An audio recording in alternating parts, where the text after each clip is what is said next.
우리나라가 많이 늦어 있고요. 중국이 굉장히 앞서 나가 있습니다. 중국의 입장과 유럽의 입장이 크게 다르지가 않아요. 예, 그래서 오히려 중국과 유럽은 그 부분에 서로 같이 합의할 것이 상당히 많이 있다 이렇게 볼 수 있습니다.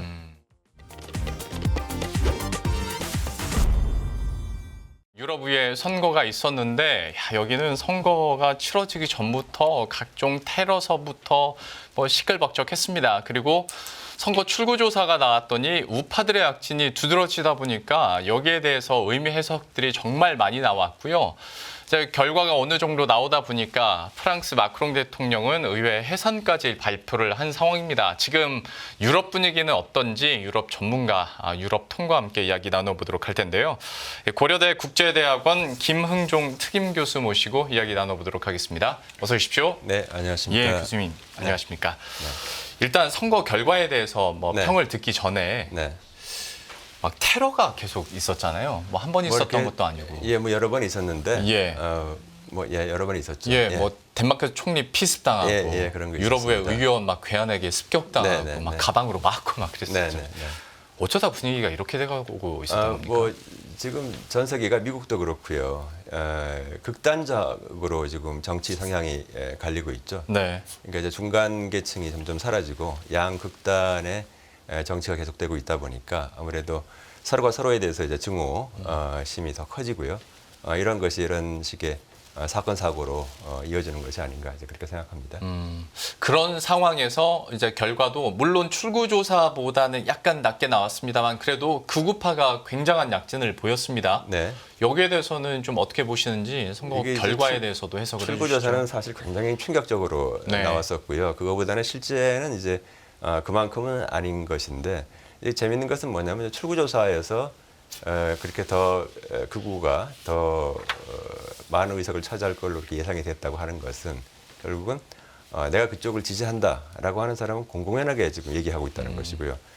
그에 비해서 전통적인 어떤 그 정당을 지지하는 사람들은 지지 의사를 숨긴다는 얘기죠. 네. 이제 그런 의미이기 때문에 이것은 좀 어떻게 보면은 지금 현재 유럽이 처하고 있는 여러 가지 문제에 대해서 극우가 더 적극적으로 지금 대응을 하고 있다 이제 이렇게 볼 수 있는 것입니다. 그러면 결국에는 이런 현상이 나타나고 있는 게 안보 문제나 이민 문제 때문일까요? 가장 큰 게 이민이고요. 예. 왜냐하면 현재 극우가 그동안 지향하고 있는 가치가 여러 가지가 있습니다만 그 중에서도 이제 전체주의라든가 이런 부분에서는 이제 명시적으로 그렇게 얘기할 수가 없어요. 네. 그래서 가장 모든 나라의 그 극우가 지금 주장하고 있는 것은 결국은 우리 이렇게 살기 어려운데 이게 갑자기 난민 이민들이 막 들어오고 있는데 이거를 전혀 지금 컨트롤을 못 하고 있지 않느냐. 네.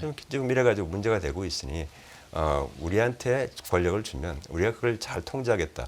결국 이민과 난민 문제에 대해서 가장 크게 목소리를 높이고 있죠. 예. 예. 그리고 이제 더불어서 이제 전쟁, 결국은 이제 우크라이나 전쟁이라든가 근처에서 지금 벌어지고 있는 두 가지 전쟁이 굉장히 그 유럽 시민들을 마음을 아주 굉장히 각박하고 힘들게 하고 있다. 이렇게 볼 수가 있습니다. 그러면 만약에 이렇게 구성이 됐을 때 앞으로의 어떤 EU 지도부, 유럽 위의 지도부의 정책 방향성은 어떨 거라고 보십니까? 지금 아직 완전히 결과가 이제 집계가 된 것은 아닙니다만은 그럼에도 불구하고 이제 중도 우파가 이제 의석을 조금 더 늘렸죠. 근데 의석을 늘린 거는 이제 전체가 원래 이제 751석이었는데 영국이 브렉시트로 나갔기 때문에 이제 축 줄어들었다가 조금 더 보완을 해서 720석으로 이번에 이제 선거를 했는데요. 그래서 이제 조금 늘긴 늘었습니다. 전반적으로. 근데 중도 우파가 어쨌든 간에 의석을 더 늘렸고 그에 비해서 중도 좌파는 조금 줄어들었습니다만 거의 그냥 그대로고 오히려 이제 자유주의 중도파와 녹색당이 크게 감소했죠. 이런 상황인데 여전히 이 세 정당, 다시 말해서 중도우파, 중도파, 중도좌파 이 세 정당의 의석수 합이 한 400석이 넘을 것 같거든요. 그럼 720석 중에서 360이 과반수인데 그 이제 400석이 넘게 되면은 그럼에도 불구하고 이 세 정당이 합의를 하면 다수당으로서 계속 집권할 수 있겠다. 유럽 의회를 장악할 수 있겠다. 이제 이런 예상은 가능합니다.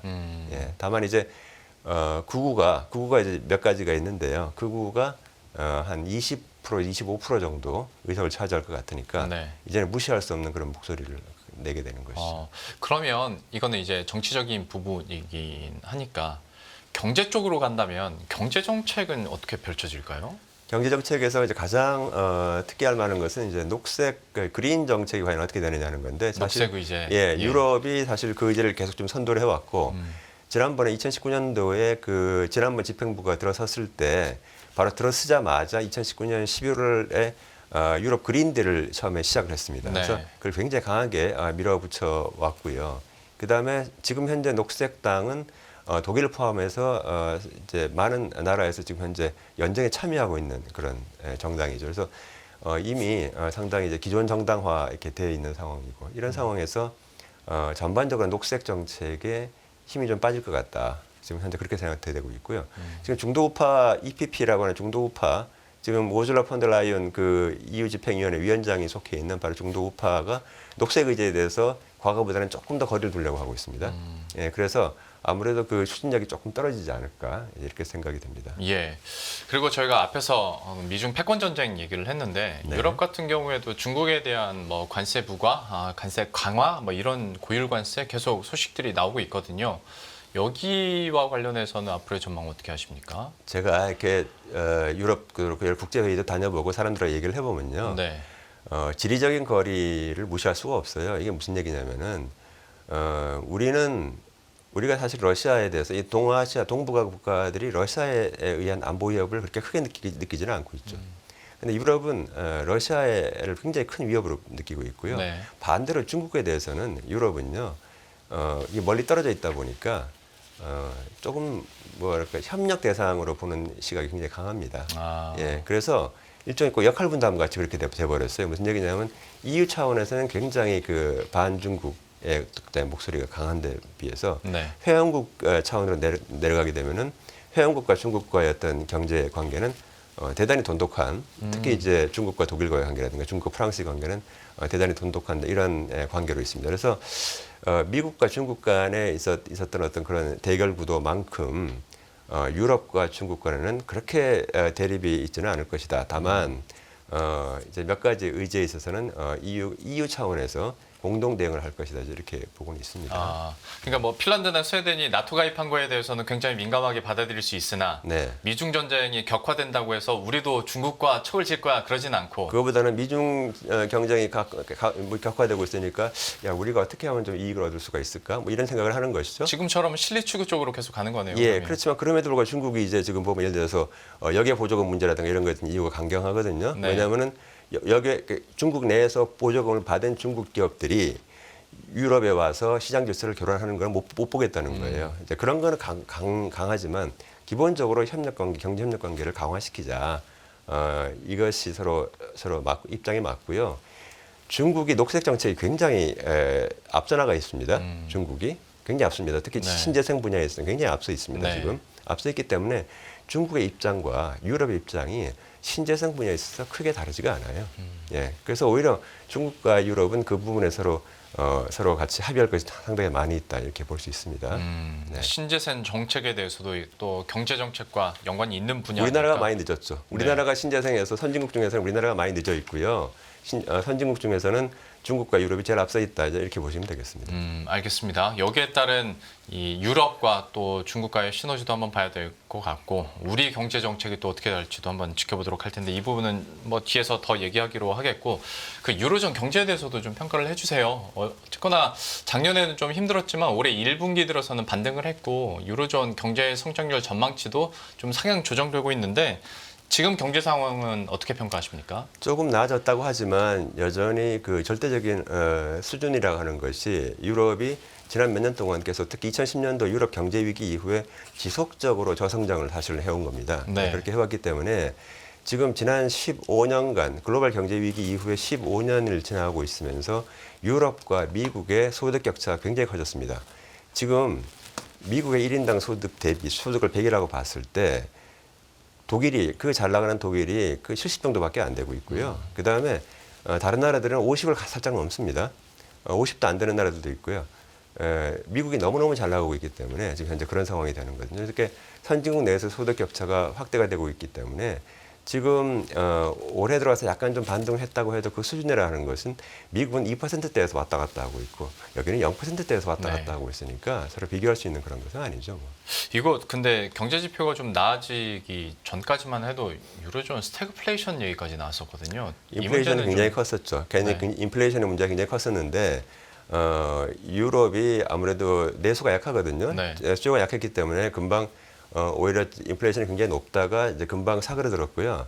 금방 사그러들었기 때문에 결국은 그것이 이번에 금리 인하하게 된 배경입니다. 그러니까 금리를 인하했다고 하는 것은 그만큼 경제가 안 좋다는 것이죠. 네. 예, 미국이 금리를 인하 못하는 것은 경제가 그만큼 좋다는 것이고요. 네. 그래서 결국은 상대적으로 봤을 때 유럽은 여전히 저성장 국면에 있다. 이렇게 보는 것이 맞습니다. IMF에서도 이번에 22 금리 인하한 거 적절했다라고 평할 정도인데 저희 회수에 저희 민감하거든요. 네. 22의 추가 금리 인하에 대해서 열어둬야 됩니까?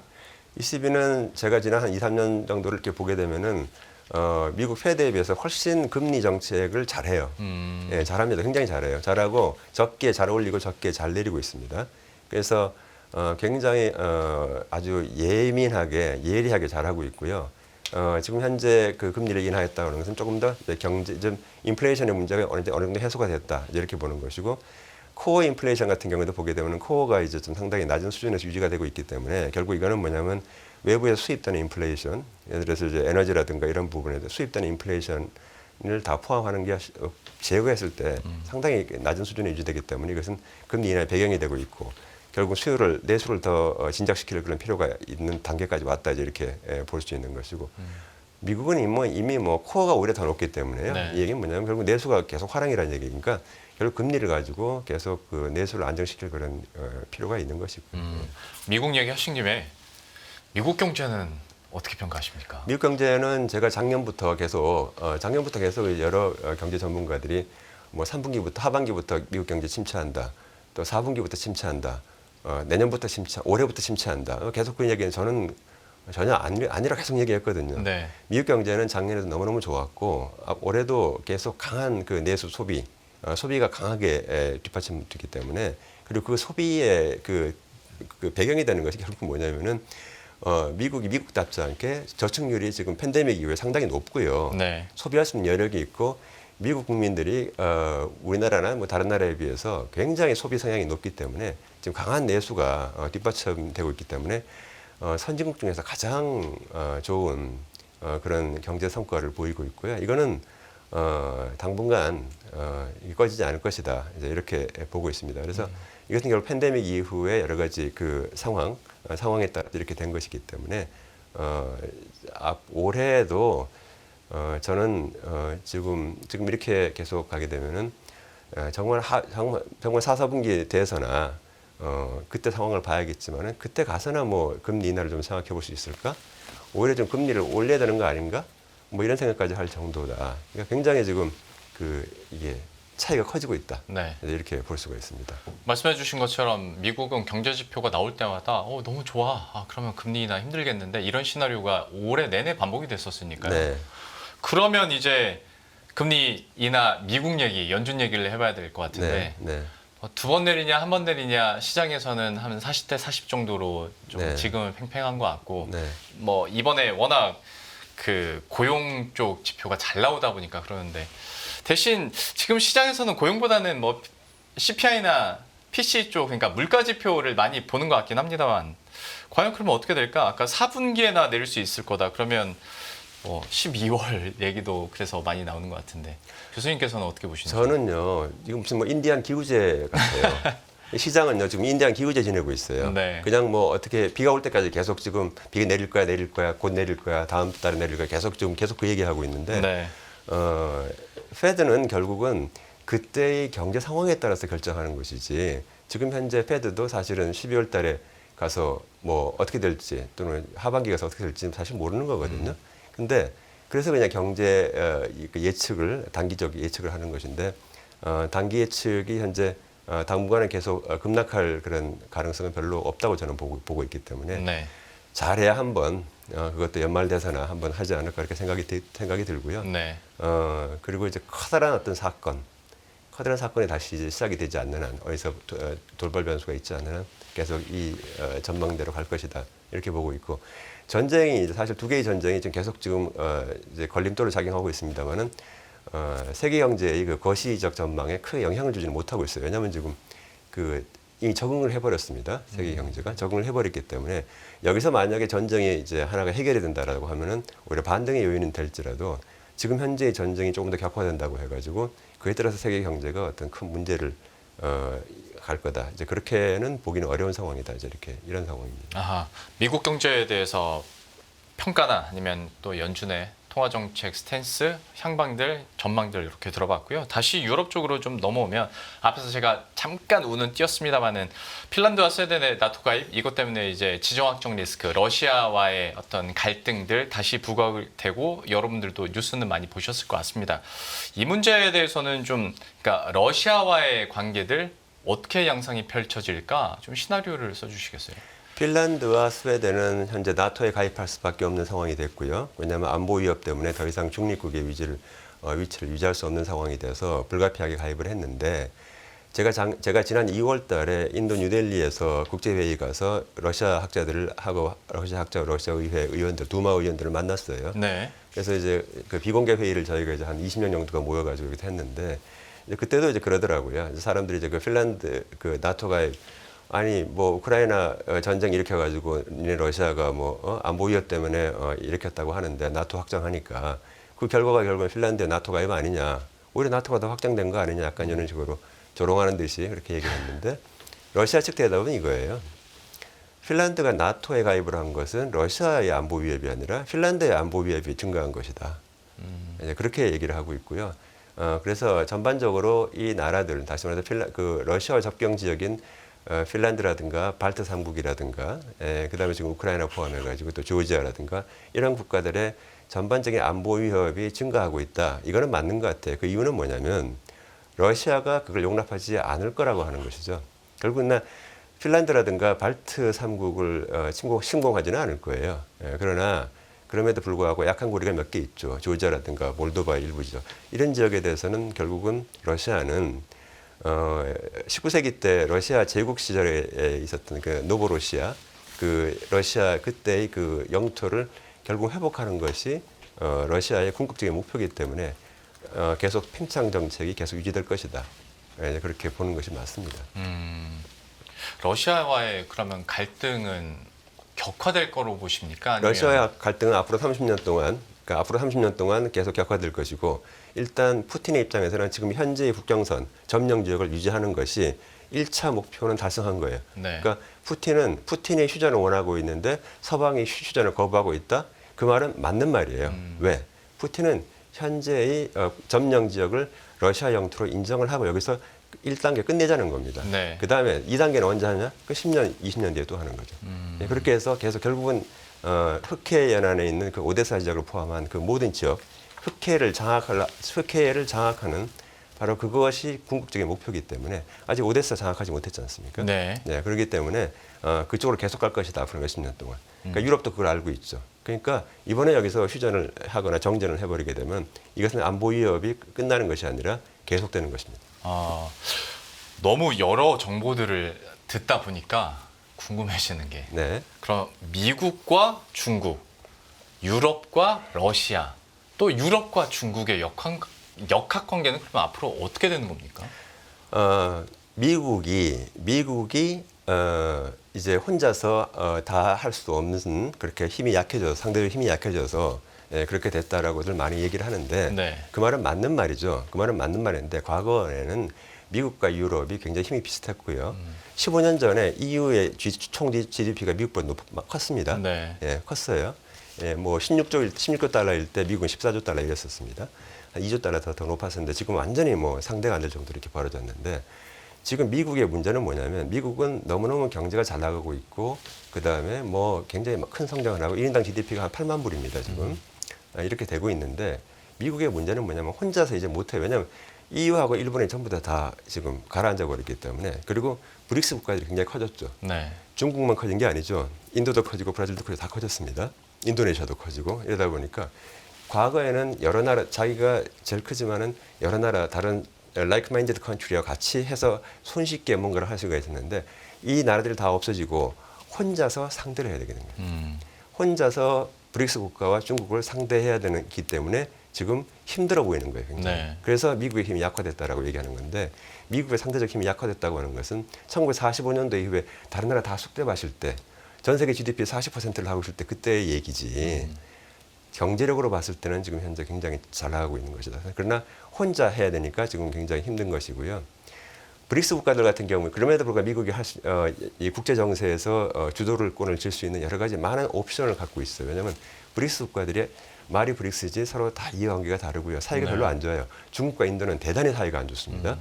그리고 다른 나라들하고도 여러 가지 있고 브라질은 또 미국과 중국 사이에서 서로 이제 균형을 맞추고 있고 이런 상황이기 때문에 결국 미국은 앞으로도 세계 최강의 국가로 남을 것이지만 점점 국제 질서를 주도하는 데는 힘들어진다. 그리고 그러면 결국 미국이 앞으로 나갈 수 있는 방법은 뭐냐면 유럽과 일본이 잘 될 수 있도록 또 새로운 뭔가 스티뮬러스 패키지를 갖다가 줘야 되는 그런 상황입니다. 그렇게 해서 잘 돼야지 서로 같이 잘 돼야지 더 편해진다. 이것을 미국이 빨리 알아야 되는데 물론 아는 사람도 있겠습니다만 아마도 트럼프 대통령이 들어서게 되면 오히려 더 반대 방향으로 가지 않을까. 그럴 수 있겠네요. 예, 라는 하는 그런 우려가 있고 그렇게 된다면은 미국은 더 힘들어집니다. 네. 오히려 미국은 더 힘들어지죠. 그렇게 되면 더 힘들어집니다. 대립각을 펼치면 펼칠수록. 예, 펼칠수록 힘들어집니다. 그래서 결국은 같이 like minded country와 같이 나가는 이 방식으로 더 나가야 더 가능성이 높아진다. 이렇게 볼 수가 있죠. 예. 그거는 이제 트럼프 대통령이 진짜 되는 거 한번 보고 어떻게 될지 한번 봐야겠습니다. 어떤 스탠스를 펼칠지. 트럼프가 되고 나면 아마 트럼프 일기 때는요, 사실은 우리는 겉으로 보기엔 좀 뭐가 굉장히 많이 바뀐 것 같은데 일기 때는 처음 1, 2년 동안은 트럼프가 자기 원하는 대로 하지를 못했어요. 왜냐하면 트럼프 주변에 그때 기종된 새 인사들이 트럼프의 철학을 충분히 이해를 하지 못해가지고 딴짓을 많이 했거든요. 네. 근데 이제 이번에 트럼프 2기가 만약에 들어선다면 처음부터 이미 지금 다 진영이 다 갖춰져 있습니다. 네. 시작되는 첫날부터 이제 조치가 내려질 겁니다. 참 트럼프 얘기 나오면 저는 또 언제부턴가는 아침에 일어나면 다른 경제 지표 보는 게 아니라 트럼프 트위터부터 보는 날이 다시 올까 싶기도 한데 한번 보겠습니다. 이거는 뭐 아직 대선 시작도 안 했으니까 한번 보도록 하겠고 저희가 여러 가지 이슈들이나 지금 나오고 주말 사이에 나왔었던 뉴스들까지 한번 여쭤봤는데 이외에도 우리가 좀 대외적으로 주시해야 될 주요 사안들이나 이슈들이 있다면 어떤 것들이 있는지 혹은 교수님께서 요즘에 관심 있게 보고 있는 사안들은 뭐가 있는지 좀 말씀해 주시겠어요? 유럽이 힘이 약해졌지만 유럽은 과거 몇십 년 동안 전 세계에서 보편적으로 적용될 수 있는 규제를 생산했던 규제 생산자입니다. 네. 그래서 지금도 여전히 그 역할을 자임을 하고 있고 자신들이 그 역할을 해야 된다고 생각을 하고 있습니다. 그래서 그린 쪽 관련된 것뿐만 아니라 지금 예를 들어서 뭐 공급망 실사법이라든가 이런 걸 이번에도 또 통과시켰죠. 이제 그렇게 실시해가지고 공급망 내에서 그것이 ESG가 전부 다 적용이 되느냐 이런 걸 다 파악을 하겠다는 것이거든요. 그래서 우리 기업들이 해외에 나와서 영업 활동을 할 때 점점 가면 갈수록 이러한 리스크가 커지고 있다. 그래서 친환경 분야라든가 그다음에 그 ESG를 준수하는 이런 분야는 대단히 점점 가면 갈수록 중요해지고 있는데 이게 기업들이 할 수 있는 게 있고 또 아무래도 기업들이 할 수 없는 게 있습니다. 기업들이 뭔가 이렇게 생산 활동을 하려면 전기를 받아야 되는데 그 전기가 뭐 석탄 화력에서 나온 전기를 받게 되면은 그거 안 되거든요. 그럼 그렇게 해서 만들면 물건을 팔 수가 없게 됩니다. 가면 갈수록. 그러면 결국은 그 전기 회사가 청정으로 전기를 해야 되거든요.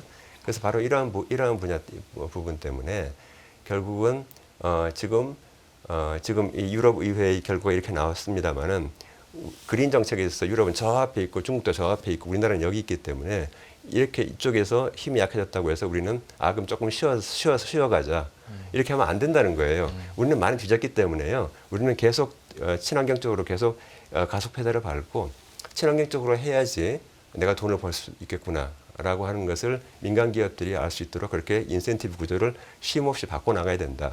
이제 그렇게 말을 할 수 있습니다.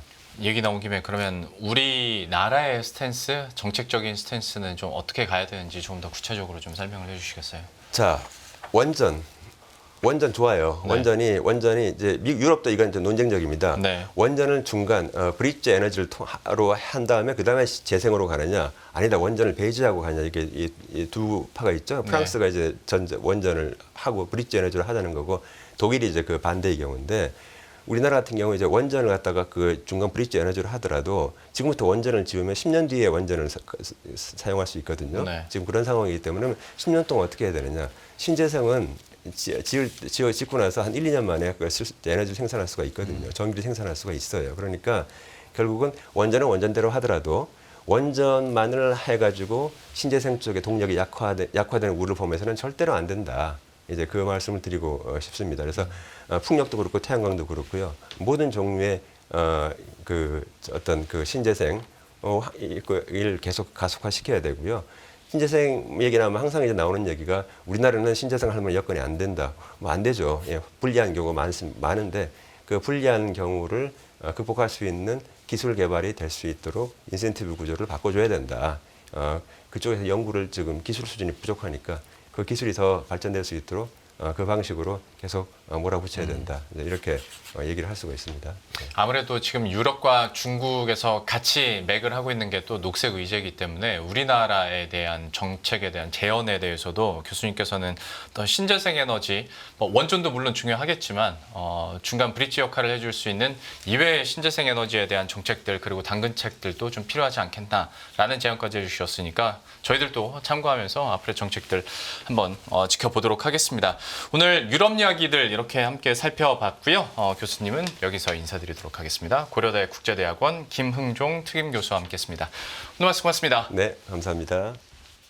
안녕하세요. 이승입니다. 더 많은 영상을 보고 싶으신 분들은 화면 오른쪽에 있는 구독 버튼을 눌러주시기 바랍니다. 그리고 영상을 보시면서 좋아요는 필수인 거 아시죠? 항상 인포맥스 라이브를 사랑해 주셔서 감사합니다.